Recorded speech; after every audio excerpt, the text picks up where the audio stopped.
Shalom, shalom, bienvenue dans notre espace combattant le bon combat.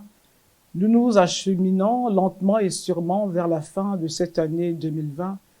C'est un soulagement pour certains qui veulent rapidement tourner la page de cette année sombre, mais pour d'autres, un espoir qui s'attendent encore à voir l'accomplissement de leurs promesses.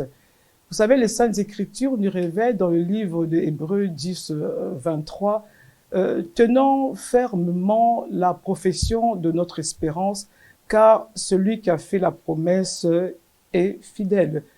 Bien-aimés, au-delà des circonstances que nous aurions pu vivre dues aux difficultés liées à la pandémie du Covid-19, lourdes conséquences pour les familles, pour les églises, pour les nations, j'aimerais encourager quelqu'un ici à redynamiser sa foi, à redimensionner sa foi pour les quelques jours qui nous restent en 2021. Vous savez, la foi est tout sauf une présomption. La foi n'est pas une appréhension et encore moins une prescience, mais c'est une ferme assurance des choses que nous espérons. Il est écrit encore dans la parole de Dieu que un jour devant Dieu est comme 1000 ans et 1000 ans est comme un jour. Alors, peut-être que les circonstances de ta vie t'ont amené à déplacer ta foi, mais j'aimerais te dire que la grâce est disponible et tout est encore possible avec Dieu.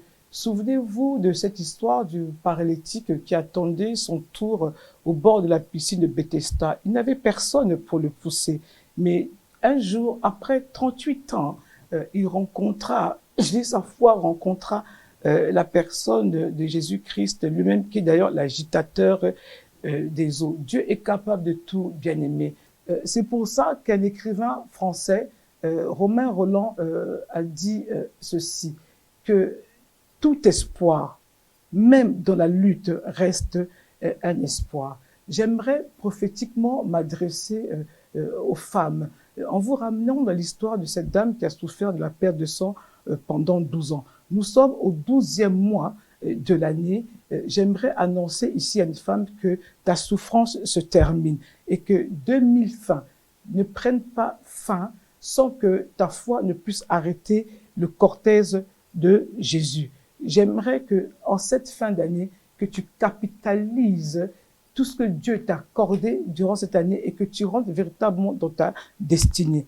Que le Seigneur vous bénisse, soyez fortifiés dans sa présence et n'oubliez pas notre rendez-vous du 30 décembre pour les déclarations prophétiques de fin d'année. Que Dieu vous bénisse.